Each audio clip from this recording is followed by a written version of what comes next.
Indiana enters 2026 with all eyes on October 17th versus Ohio State. Curt Cignetti looking for an X factor from Josh Hoover. I just don't think he has it. And I understand why people are excited for Hoover. He has 31 starts under his belt after becoming the starter at TCU in 2023. Last season, he threw for over 3,400 yards and 29 touchdowns. He also struggled with taking care of the football in big games. He threw 13 interceptions last year, 5 in his only 2 ranked matchups. Now he'll have to prove himself in the Big Ten. Indiana has a win total of 10.5, and that will start in week 1 versus North Texas. And I think Indiana will get a win here. I'll say they beat them 45-10. In week 2, they play Howard. Big bad Howard. They will blow these guys out 63-0. In week 3, they will take on Western Kentucky. No issues there, 49-14. Indiana so far off to a good start. Well, there is a statistic that always separates the quarterbacks that win championships and the quarterbacks that put the fries in the bag. That is what we call an X factor. I want you to remember this X factor because I'm going to dive deep into it later in the video, and that will completely change the outcome of the season and how you view Indiana in 2026. And we could start using that in week 4 as we open up Big Ten play versus Northwestern. For Northwestern, I like their coach, David Braun. He is a young, talented, energetic guy. And they just brought in a really good quarterback in Aiden Childs coming from Michigan State last year. Northwestern had some really close games versus Penn State and Michigan last year. I think they will put up a fight in the first half, but I think Indiana gets the win 34-13. Now in week 5, Indiana's first road game on the road at Rutgers. Rutgers isn't half bad this year. They have a top 5 wide receiver in all of college football with KJ Duff. Watch this Penn State catch. My goodness, KJ Duff is one of the best receivers in college football. And they have a top 10 running back in college football with Anton Raymond, who last year had over 1,200 yards and 13 touchdowns. I think this one is a tiny bit closer, but I think Indiana gets the dub 35-17. Close, but Indiana still wins. Moving on, week 6. Indiana is undefeated, but now they enter the toughest stretch of their schedule on the road at Nebraska. This will probably be a noon or 3:30 game. Nebraska lost their quarterback Dylan Raiola to the portal last year, but ask yourself the question, did they upgrade at quarterback? They bring in Anthony Colandrea from UNLV. I think he is better. I think he is absolutely better, more efficient than Dylan Raiola. And we are still looking for Matt Rule to elevate this Nebraska program. And they'll have a great opportunity against Indiana in week 6.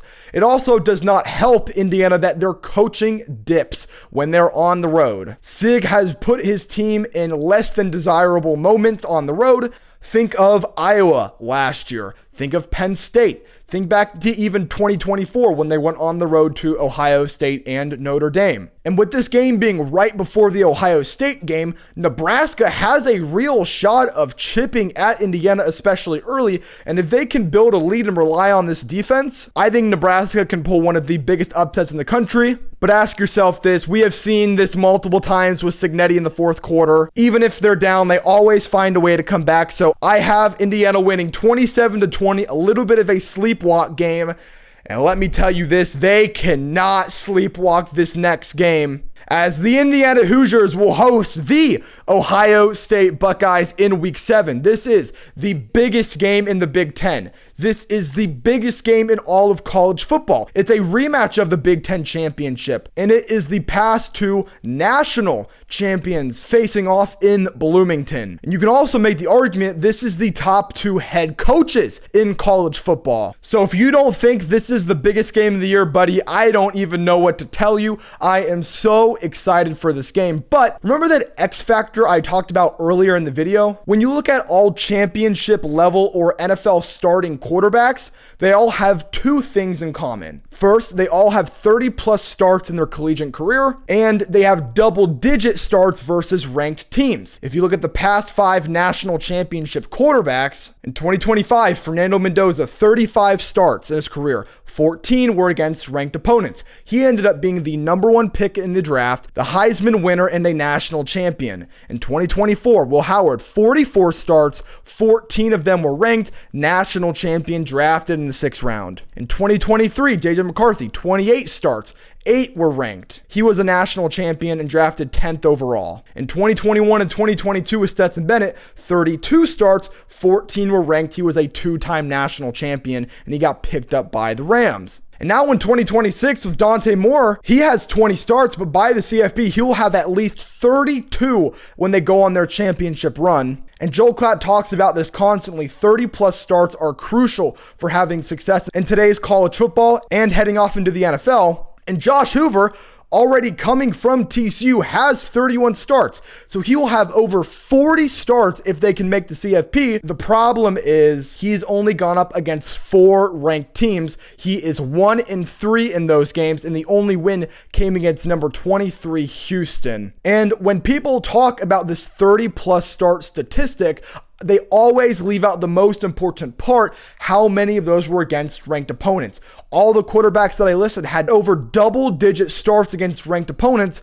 Josh Hoover only has 4. So Hoover does have the starting experience that other quarterbacks have, but he doesn't have that X factor, which is the amount of starts versus ranked opponents. And on top of that, after losing your top 2 wide receivers in Omar Cooper and Elijah Surratt, Josh Hoover is losing help on the outside. So no, I don't think this wide receiver room is enough to beat Ohio State unless Charlie Becker alone can take off for 250 yards, 12 back shoulder fades. For Indiana to win this game, I think the game is going to come down to Josh Hoover. And Cignetti has been very clear. He is never going to ask Hoover to try to win games for Indiana, but against Ohio State, I think he is going to have to. And he doesn't have the past experience, and he's not being trained to prepare for that. So even though I think the defense is going to be great, I think the running game between Turbo Richard, Lee Beebe, and Kobe Martin is going to be great. I just don't think Hoover has that X factor that you need to beat a team like Ohio State. That is what Fernando Mendoza had last year. I just don't think Josh Hoover has it this year. So I think the game is closer than it looks, but I think Ohio State beats the Hoosiers. The very next week, they will go on the road to the Big House to take on Michigan. And I just made a video deep diving into this matchup specifically, so if you want to go watch that, it is pinned up here and in the description. But Michigan this year is very much improved compared to where they were last year. With first-year head coach Kyle Whittingham, all of the corruption, the incompetence should start to fade away the longer he is at that program. The question is, can he turn Bryce Underwood around by week 8 in his first year? I think he can. If you look at Kyle Whittingham's tenure at Utah, he has shown time and time again that he can take these arm-talented dual-threat quarterbacks. Think of Devin Dampier. Think of Cam Rising. Even Alex Smith back in 2005. And he loves to run these guys into the ground to make the defense stack the box and then light them up downfield. I just don't know if Underwood is there enough to be so effective on the ground that it forces Indiana to ditch their game plan and take away him. For Michigan to win this game, I think Bryce will probably have to throw for over 200 yards and probably 3 total touchdowns, including 1 on the ground. That Michigan's biggest advantage in this game is it's right after the Ohio State game.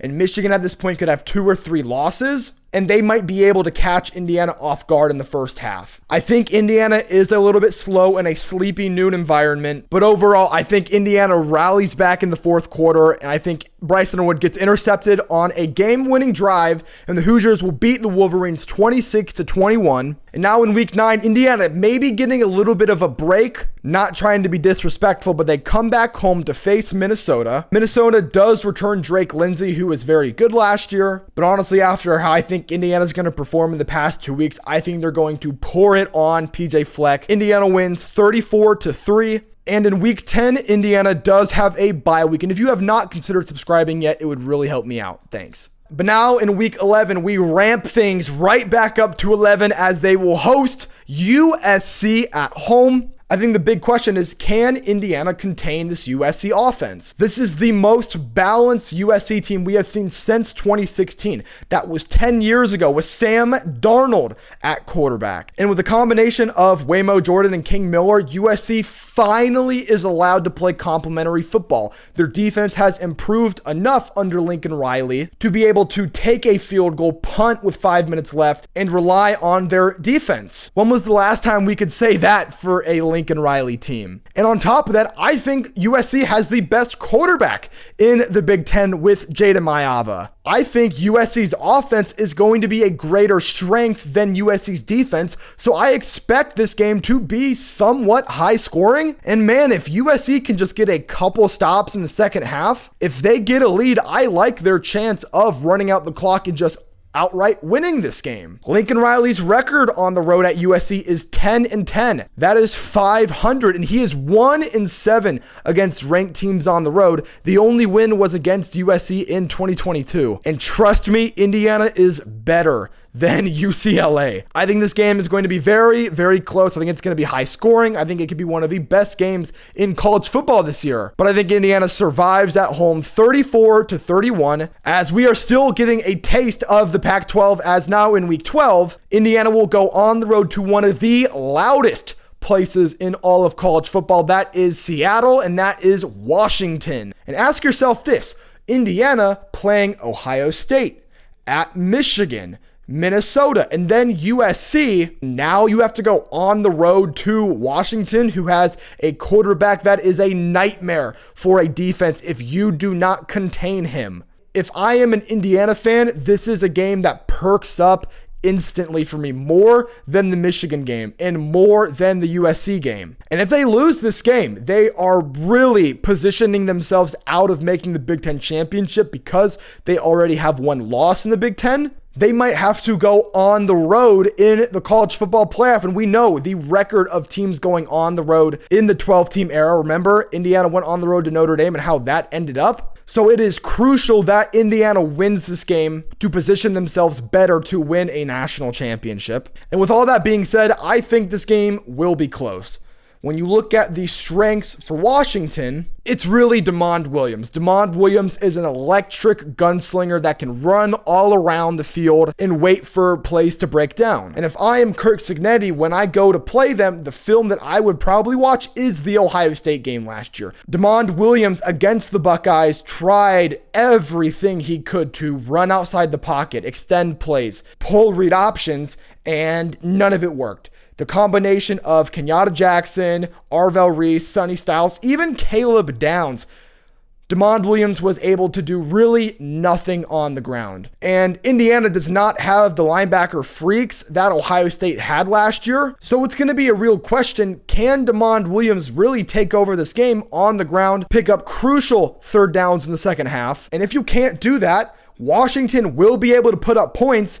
And everyone talked about how they lost their best receivers and their best running backs. No one's talking about how improved this Washington defense is going to be this year. So I think Washington is going to be explosive. I think they're going to be able to get stops on defense. And after the brutal month that Indiana has just had, I think they're going to be sloppy. And I think Washington does it. I think with a walk-off field goal, Washington will beat Indiana 24-21, as Indiana now picks up their second loss. And if you're a fan at home, I don't think you're going to lose to Purdue, but now Big Ten championship hopes, hosting a playoff game, getting a bye, all that is kind of starting to fade away. But now in week 13, the rival Purdue, I'm not really even going to preview this game. They're going to beat Purdue by 1,000,000, as they're now 10-2. And to get to the Big Ten championship, it's actually not as hard as you would think. They will either need Michigan to beat Ohio State or Washington to beat Oregon. If one of those upsets happen, Indiana gets back to the Big Ten championship. So I have Indiana going 10-2 with losses to Ohio State and at Washington. But they will make the college football playoff, hosting the LSU Tigers in the 8-9 game. So give me all your angry comments. Reach out to me. What do you think the Indiana Hoosiers record is going to be in 2026? And if you enjoyed today's video, consider watching the video you have on screen now. Who knows? It might be the best video you have ever seen in your entire life.